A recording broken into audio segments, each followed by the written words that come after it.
There are places in this world where the silence feels alive. Places where the very air watches you. And the darkness doesn't simply hide what's inside it. It haunts. Tonight we walk into those places. Into the forgotten ruins of civilizations that never wrote their endings. Because whatever ended them made sure no one lived long enough to explain. These stories aren't meant to reassure. They aren't meant to comfort. They are meant to remind you that we humans are not and never were alone. So whatever you do, don't listen too closely to the whispers behind the narration that if you ever travel deep enough into the Amazon rainforest, you will find a place the locals refuse to name. A place they warn outsiders never to sleep near. A place where, if you sit still long enough, you can feel the stone walls expand, as though they inhale and exhale. The tribes call it the city that breathes. A name spoken only in daylight, never at night. No one knows who built it. No one knows when. And no excavation has ever lasted more than a few days. Because no matter how advanced the equipment, how experienced the explorers, they all report the same thing. The jungle gets too quiet. And that is when the breathing begins. The first expedition.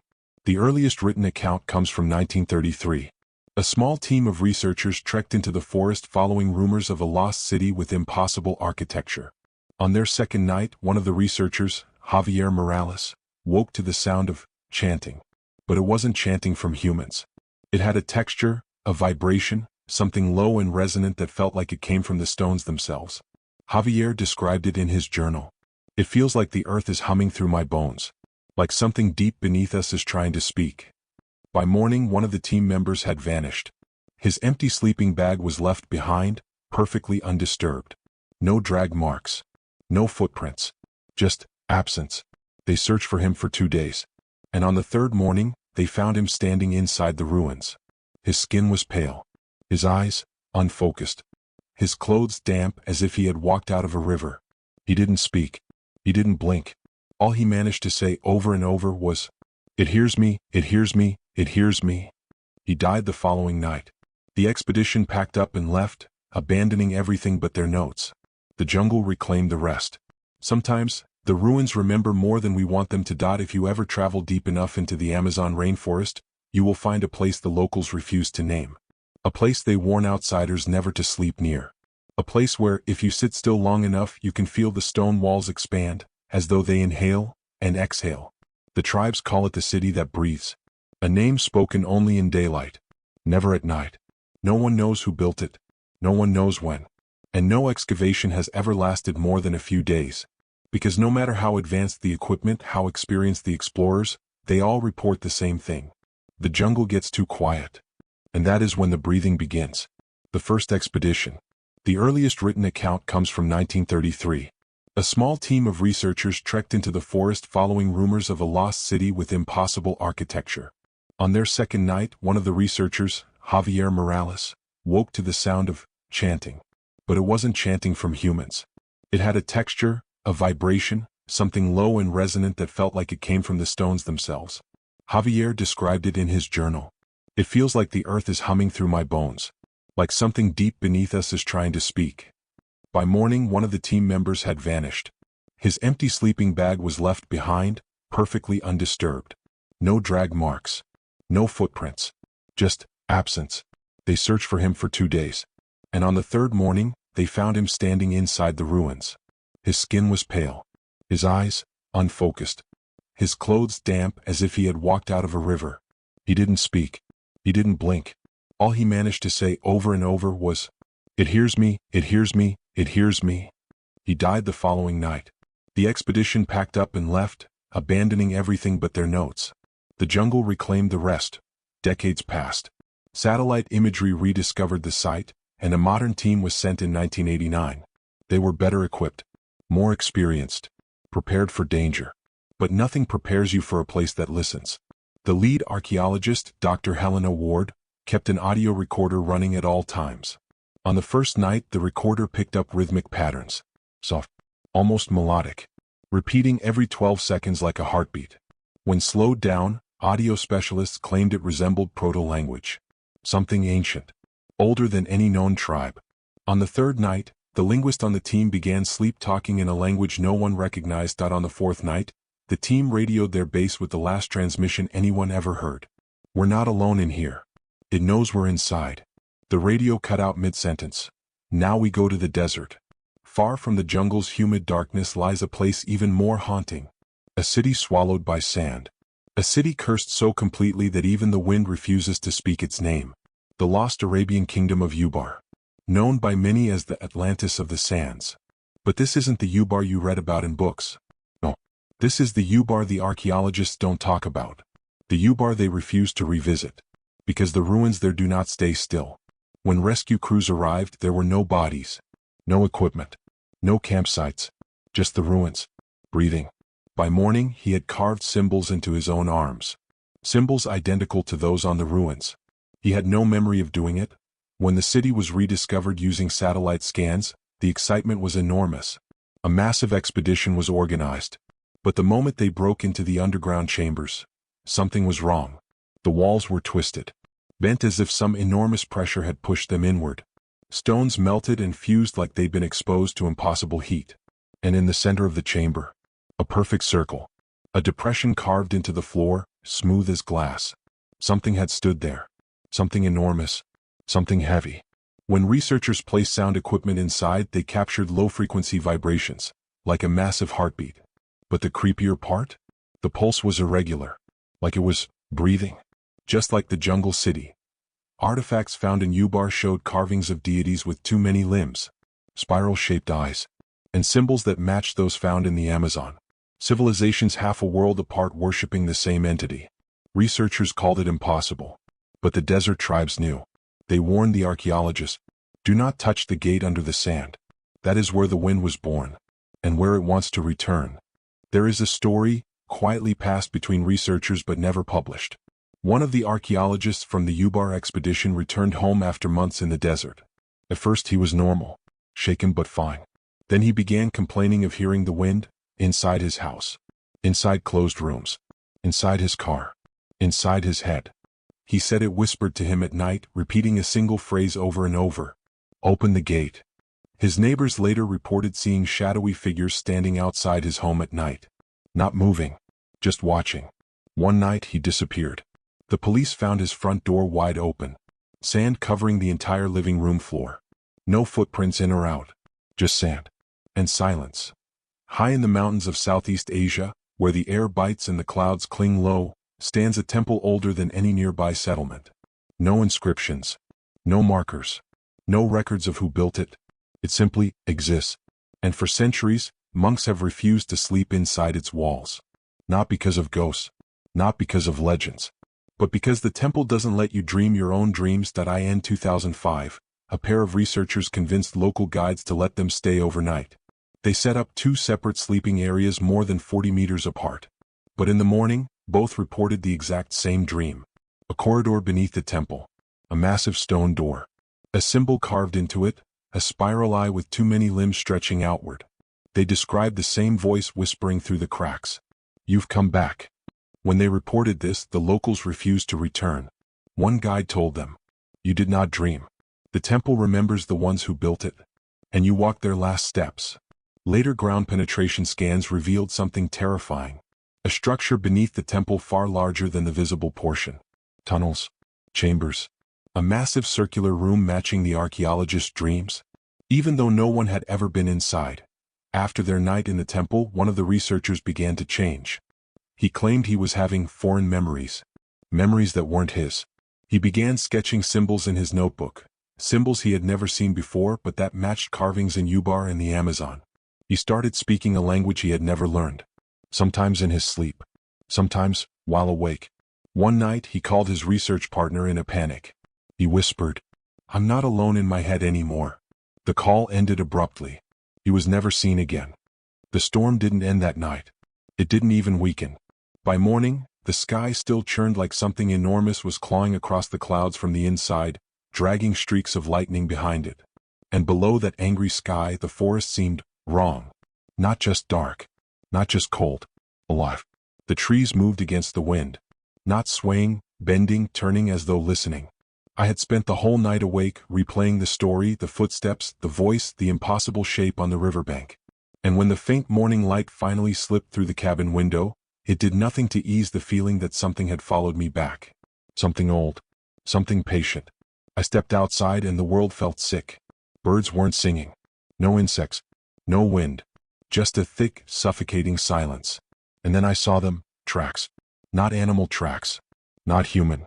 Long, deep impressions in the mud, each one narrowing toward the end as though whatever made them walked on pointed feet. Cloven. But too long. Too narrow. Too deliberate. The tracks circled the cabin once. Paused beneath my bedroom window. Then continued toward the woods. Whatever visited the river last night had come here. I followed cautiously, each step feeling heavier the deeper I went. The forest swallowed the daylight until everything was washed in a pale gray-blue haze. The air smelled metallic like storms and old blood. And then, in a clearing ahead, I saw it, a shape hanging from a branch. At first I thought it was an animal carcass. But no animal has arms. It was a wooden figure, crudely carved, with long limbs and a hollow circle where the face should be. The torso was bound with animal sinew, stretched tight, and lodged deep in the center was a bone. Human or animal, I couldn't tell. A windless whisper drifted through the clearing. "You saw him." I froze.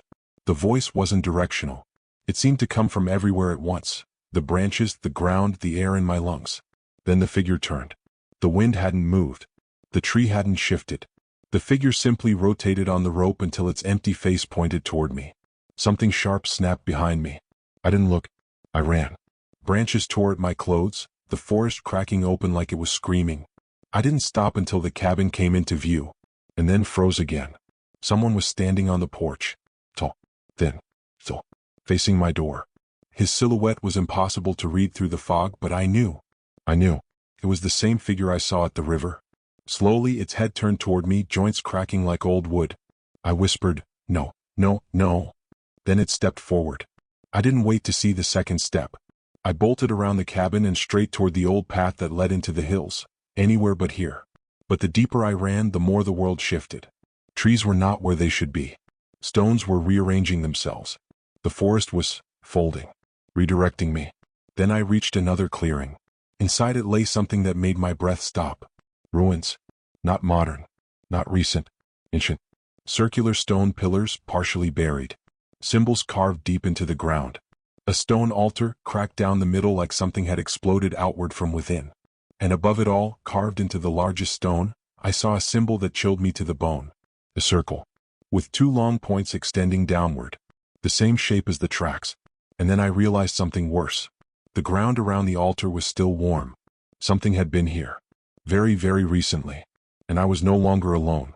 Branches behind me split open. Slow, deliberate footsteps scraped across the stones. I turned. And saw him. Not human. Not animal. A half-formed thing wearing the suggestion of a man's shape, tall enough to touch the low branches, its limbs stretched unnaturally long, joints reversed in ways that defied anatomy. Skin gray, wet, thin, pulsing over bone. And where a face should have been. The same hollow circle. It stepped forward. The stone altar cracked deeper beneath its weight. And then it spoke without moving. "You heard my name." The forest closed in. The symbol on the stone began to glow. And the creature leaned forward. I didn't run. I couldn't. Something pinned me in place, not physically. It felt like my thoughts were being held down by invisible hands. The creature's hollow face tilted as if studying me. The circle where features should be seemed to pull light into it, a void shaped into a mockery of a face. And inside that emptiness I felt something watching. Ancient. Intelligent. Cruel. It took another step. The forest dimmed. "You listened," it whispered. "So now you will remember." And suddenly the world shattered into visions. I saw the forest as it once was, lush, untouched, ruled not by humans but by old gods, forgotten spirits, ancient watchers. People once worshipped them with blood, offerings, vows. And this creature, this hollow-faced thing, was one of them. Banished, buried, erased, but never destroyed. A guardian of boundaries. A punisher of trespass. A collector of memory. Humans had once knelt before it. Then feared it. Then tried to forget it. But forgetting has a cost. The vision shifted. Storms roaring across the land, tearing villages apart. Children disappearing into the woods. Voices calling from inside people's dreams. Carvings of the hollow circle scratched into walls by hands that weren't their own. And then the last image. A man alone in a cabin. Awake at night. Listening to stories he wasn't meant to hear. Me. I collapsed to my knees as the visions faded. The creature towered above me, long fingers brushing the air near my face without touching. "You walked where memory ends," it whispered. "And now you belong to the forgotten." Then everything went silent. No wind, no breath, no heartbeat. The creature leaned close until its hollow face filled my entire vision. Inside the darkness, something shifted, eyes too many to count, opening one by one. And then, it vanished. The forest exhaled all at once, branches snapping back, fog dissolving, the storm ceasing as though it had never existed. I stumbled back toward the cabin, half expecting the creature to reappear with every step. But the woods remained eerily calm. When I finally reached the clearing, the figure on the porch was gone. The tracks around the cabin had disappeared. And the twisted wooden effigy I saw earlier? It hung from my porch beam instead. Fresh rope. Dripping with something dark. I didn't stay. I didn't pack. I didn't breathe until I reached the nearest road. And ever since that night, every reflective surface, windows, water, mirrors, I see it. Not clearly. Never directly. Just a shape behind me, tall and hollow. Still watching. Still waiting. Still remembering. When people ask why I left the forest, I tell them the truth. Some gods die. Some gods fade. But some gods wait. And one of them is still waiting for me. I don't go near the woods anymore. Not even in daylight. Not even in dreams. Because I know that if I ever step back into that place, if I ever cross that boundary again, the creature with the hollow face will finish what it started. And this time it won't let me leave. I thought leaving the forest meant leaving the nightmare behind. But nightmares don't stay in the places where they're born. They travel. They follow. They nest. On the second night after I fled, I checked into a roadside motel, a cheap place, the kind where the lights flicker and you can hear the pipes groan behind the walls. I didn't care. I just needed somewhere with solid walls, bright lighting, and neighbors nearby. Somewhere the forest couldn't reach. Or so I thought. The woman at the front desk barely looked up as she handed me the key. But when she did, her expression froze for a moment. Not fear, not shock. Recognition. "Long trip?" she asked, voice unusually flat. "Yeah," I said. "Just passing through." She didn't respond. She just stared. Then her eyes drifted to my left sleeve. "Your arm?" she whispered. I looked down. A dark symbol had appeared on my skin. Fresh, circular, with two pointed marks extending downward. I jerked my sleeve down instantly. "I don't know what that is." "Yes," she said softly. "You do." Something changed in her face. A sadness. A warning. Before I could ask anything, she locked the drawer, muttered something about her shift ending soon, and disappeared into the hallway. I went to my room, room 12, and shut the door, locking it, chaining it, even pushing a chair under the handle.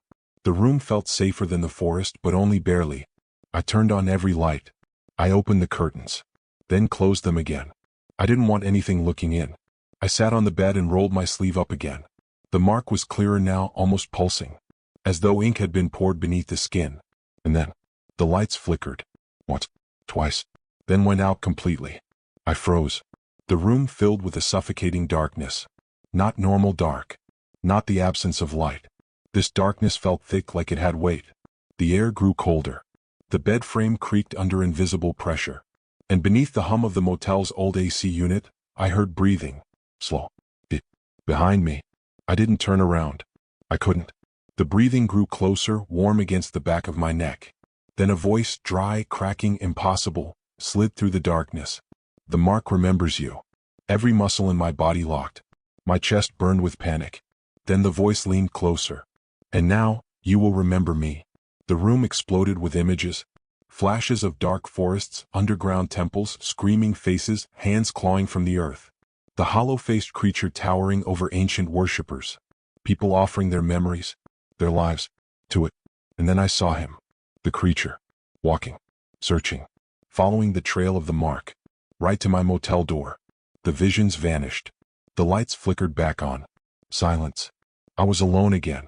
Or at least, I thought I was until I looked in the mirror. Behind my reflection, in the corner of the room, stood a tall, shadowed silhouette. Facing the wall, unmoving. When I turned, nothing was there. But the mark on my arm? It had spread. The lines now stretched up to my elbow, branching like roots searching for something deeper. Something inside me. And the worst part was the realization that hit me then. The creature didn't just want to scare me. It wasn't just following me. It was changing me. The next morning, I forced myself to leave the motel before the sun fully rose. The front desk was empty. The clerk from the night before was gone. Only one thing remained where she sat. A piece of paper. Folded. My name written on it. With trembling hands I unfolded it. Inside was a single sentence. It doesn't stop. Not until you return what you took. I didn't take anything. No artifact. No relic. No remains. But then I remembered the altar in the forest, the glowing symbol, the sudden visions, and I realized something horrifying. What I took was knowledge, a memory that was never meant for humans, a memory that belonged to the creature itself, and it wanted it back. I drove for hours, pushing the car faster than I should have. But the farther I went, the stranger everything became. Birds fell silent as my car passed. Streetlights flickered. Shadows seemed to stretch toward the road. And then, around midday, my vision blurred. For a moment, I wasn't on the highway anymore. I was back in the forest, standing in the clearing, facing the altar, the creature towering above me. Its voice crawled through my skull. The forgotten does not forgive. I slammed the brakes. Cars honked.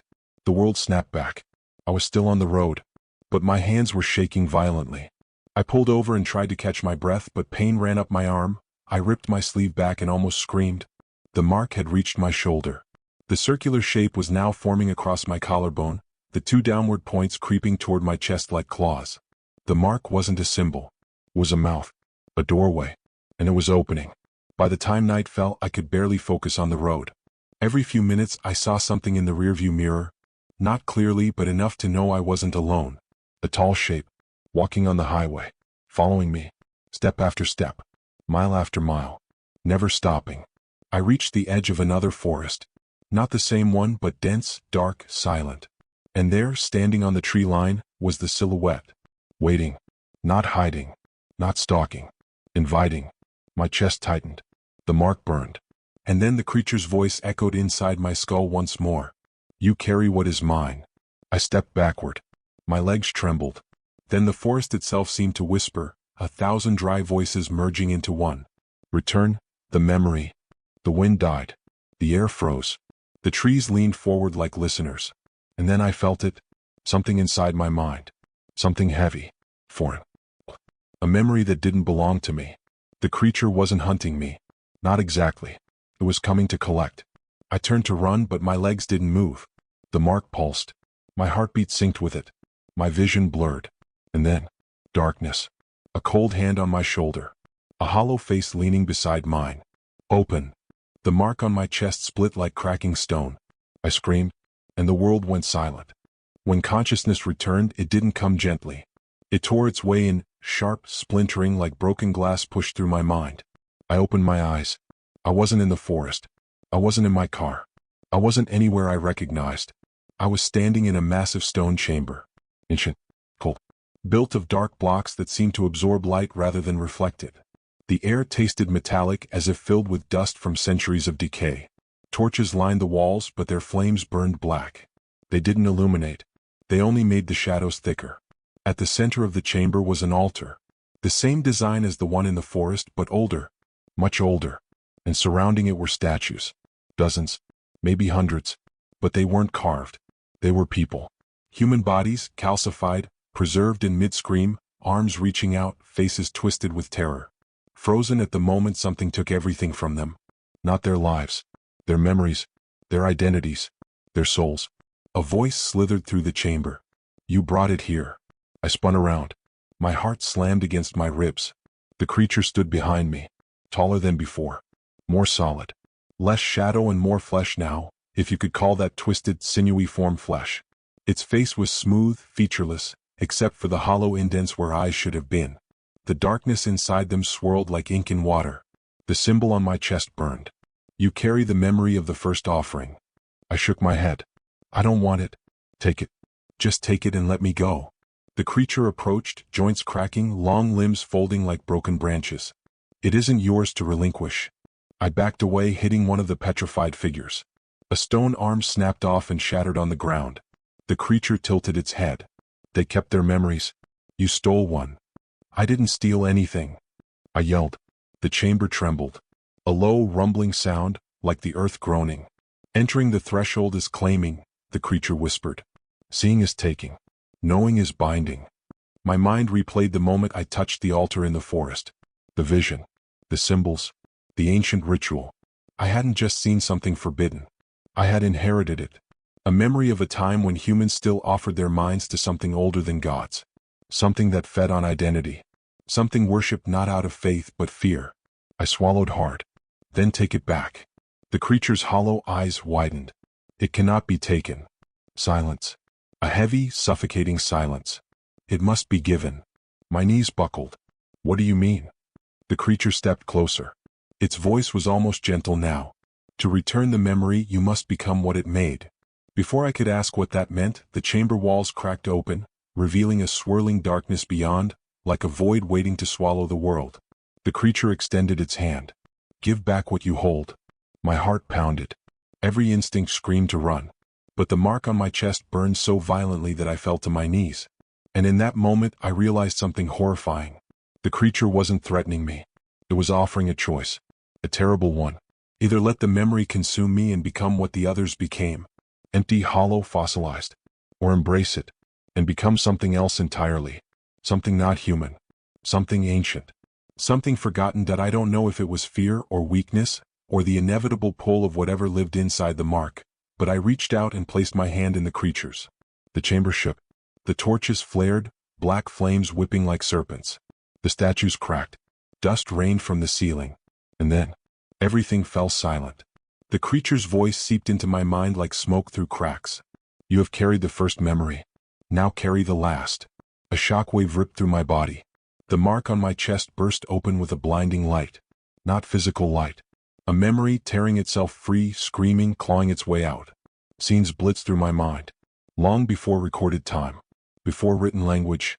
Before civilizations rose and fell. People gathered in underground chambers like this one. They knelt before an ancient being. Not a god, not a demon. Something in between. The first observer. The creature standing before me now. Humans offered their memories to it. Their past. Their names. Their identities. In exchange, they were spared from remembering the horrors they had survived. Trauma erased. Pain forgotten. But the price was everything they were. And now I held the memory of the very first offering ever given. The creature released my hand. Return it. I didn't know how. But my body did. My mind unfurled. Thoughts dissolved. Faces of people I once knew flickered, then faded. My childhood. My family. My home. My name. Gone. The memory I carried seeped out like a black mist, swirling into the creature's hollow face. It inhaled deeply, shuddering with ancient satisfaction. When it was done, it stepped back. You have given what was mine. I collapsed. My head hit the stone floor. I felt hollow, weightless, unanchored. But not empty. Not like the statues. No, I felt something else. Something new.